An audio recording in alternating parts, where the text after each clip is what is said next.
Hello everyone मु Sushila educational channel ले आपण मानक स्वागत। आसंतो आज हम एही वीडियो रे structural approach to translation by Shri Baikunthanath Acharya बहिटीर लेसन 2 रो टीचिंग पॉइंट हाफ वर्ब रो उड़िया रो इंग्रजी रो अनुवाद करबा। आज रो टॉपिक टी होछि मोर about structures 10 11 and 12 with the use of simple prepositions on in with etc। हमें लेसन 2 रे स्ट्रक्चर 10 रे कोन पढ़थिले हाभाज रो व्यवहार एवं स्ट्रक्चर 11 रे कोन पढ़थिले हाभाज रो नेगेटिव सेंटेंस एवं स्ट्रक्चर 12 रे कोन पढ़थिले हाभाज रो इंटरोगेटिव सेंटेंस। तो सेही सेंटेंस गुडी को नै कि आज हमें ऑन इन एवं विथ रो व्यवहार सिखिबा।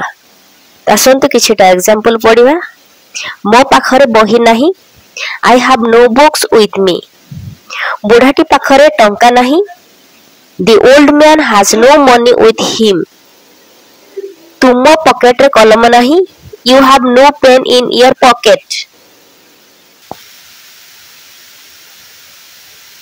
राम हाथ रे छता नहीं, Ram has no umbrella in his hand. तुम मुंड रे टोपी नहीं, You have no hat on your head. Table ऊपर मोर बही नहीं, I have no book on the table. तुम पाखरे आंबटी अछि की? Have you a mango with you? एहा भितरे पानी अछि की? Has it water in it? बुढाटीर मुंडरे बाल अछि की? Has the old man hairs on his head? आमो गा पिलांक पाखरे गुटिए फुटबॉल अछि की? Have the boys of our village a football with them?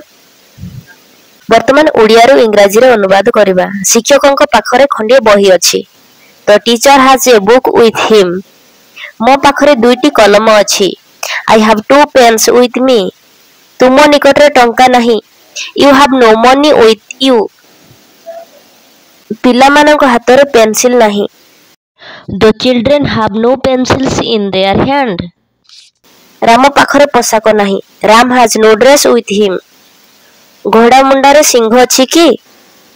Has a horse horn on its head. बुढाटीर हाथ बाड़ी अछि की? हैज द ओल्ड मैन ए केन। देउल ऊपर पताका अछि की? Has A flag on the top of A temple. तुम पॉकेट रे कलम अछि की? Have U A pain in your pocket? तांको मुंडरे टोपी अछि की? Has he A hat on his head. आज पई एतिकी थाउ। नेक्स्ट वीडियो रो स्ट्रक्चर 13 रो उड़िया रो इंग्रजी रो अनुवाद करबे। जदि आज रो वीडियोटी आपनको भल लागि छै वीडियोटी को लाइक करंतु, शेयर करंतु एवं चैनल टी को जदि सब्सक्राइब करनांती सब्सक्राइब कर देंतु एही बडी अधिक रो अधिक कंटेंट देखिया पई। वीडियोटी को शेष पर्यंत देखिथिबारु धन्यवाद।